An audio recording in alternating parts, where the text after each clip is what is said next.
Ladies and gentlemen, welcome to a new episode of Real Business Roundtable. Today's episode is called AI is Neither Right or Wrong.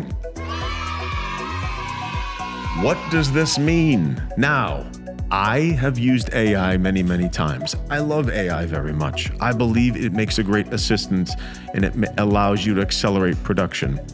But it does not by any means 100% replace, especially when it comes to research and critiquing.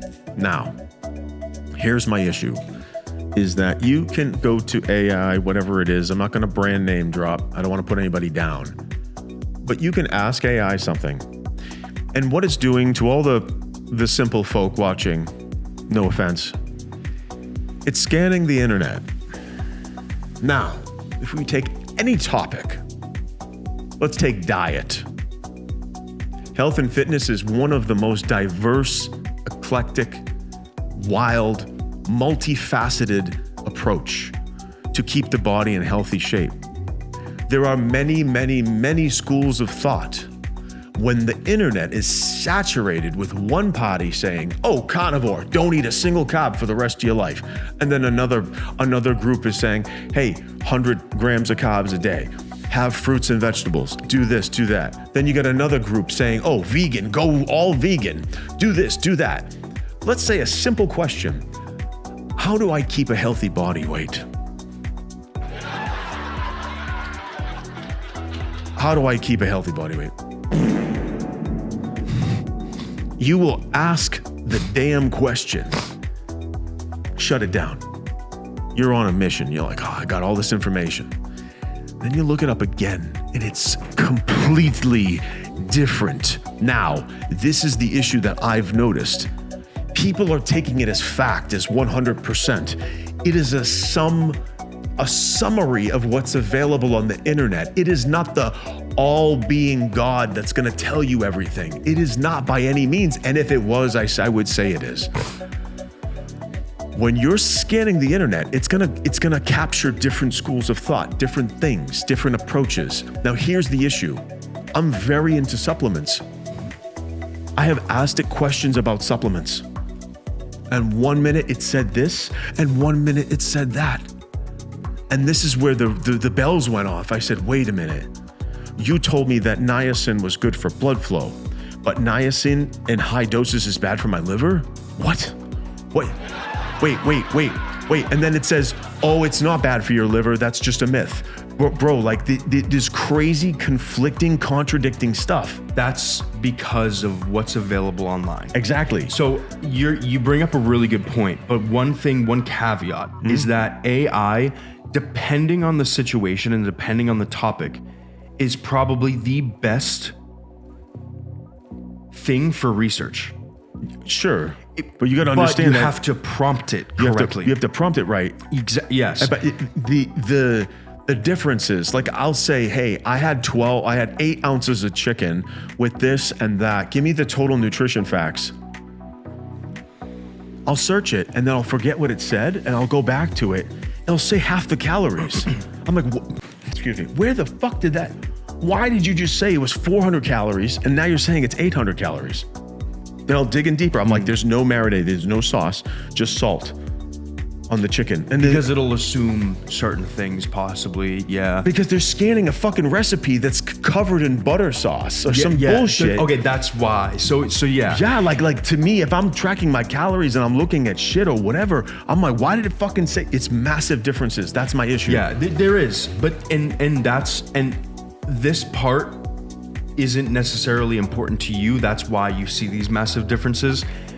When it comes to AI, the most important thing is prompting, right? Is prompt architecture. That at the end of the day is the most important thing. You can give it one thing and you can give it something with a couple different words and you'll get a completely different outcome. Yeah.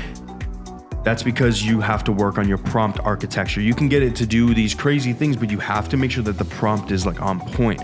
Now, to your point though, it is basing everything that's available on the internet, right? It's based on the information that's available to us on the internet.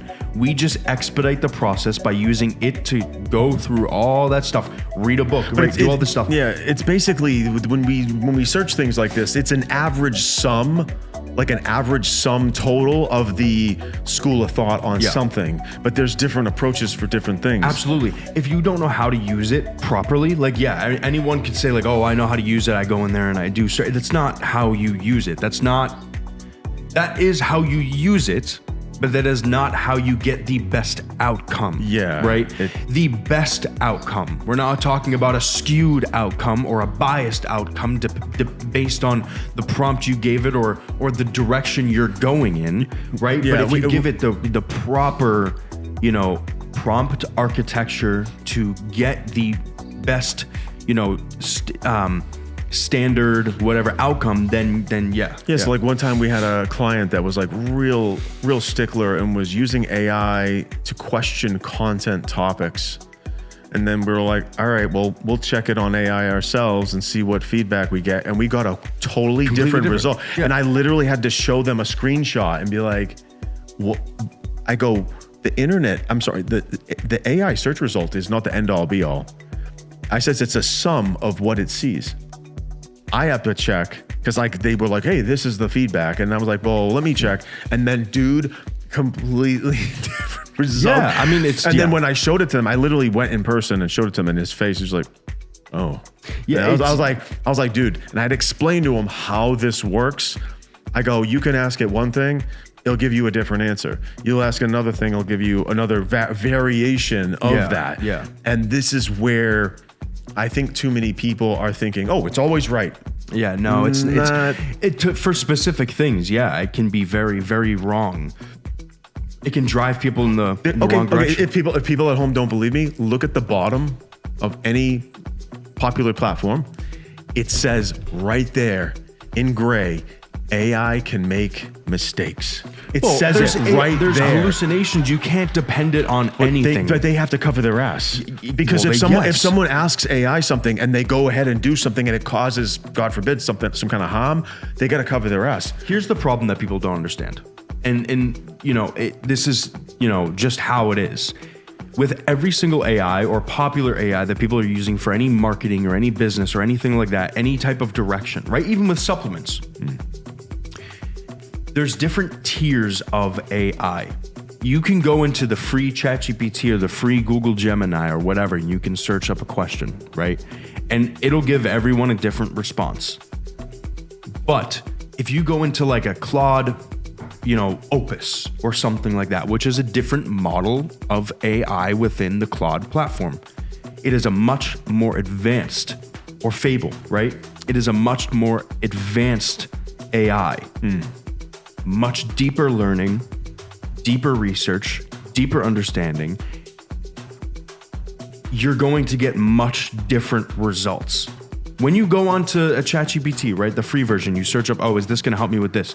Yeah, it's going to give you like just the basic what you and I, if you searched it up on Google and clicked on an article, you'll probably see the same exact thing, right? But if you go onto a much higher learning model or a much higher effort model, and you ask it the same question, it's going to give you a totally different response with actions and with, recommendations and all this stuff. So you also have to take that in mind. Is like there's different, for the lack of better words, there's different levels to this shit. There's levels to this shit, young boy. Right. So when using AI, proceed with caution. It's a great tool, but it's not always right or always wrong.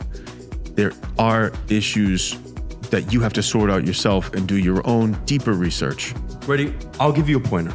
If you want your own brain, right? Your own brain as part of AI to help you in your daily tasks, to help you, evaluate certain things and figure out opinions and whatever. Choose one AI, pay for it, the $20 a month or whatever it is. Turn on the memory. Explain to it what you do and what you need help with. And it's going to give you a bunch of bullshit. But as long as you have that memory on there and you explain the importance of certain things within your life that you need help with, you can go in there and ask it certain things and it'll do deeper research on the paid model. You can have it on a higher effort model. You ask it for help doing research. Now, what you can do to take a next step You strategize with the platform and you open up a Google Doc, right? Within your business, within your personal, whatever, wherever it is, depending on what it is you're trying to do. And you ask for help creating prompt architecture. Now, whenever you need help with a certain thing, you go into the Google Drive, you copy that, you put the details of that specific situation in that prompt, you send it, and it gives you exactly what you're looking for. Real bad man. Paid version, high effort, memory, take it a next step, Google Drive or Google Doc, prompt architecture. Now you have a second brain. That is the base of an AI, right? I'm trying to help you, motherfucker. Thank you so much for joining us today on Real Business Roundtable. Hope you enjoyed today's episode. Please like, subscribe, turn on post notifications. You get notified every single time we post an episode, and we'll see you next time. Peace out.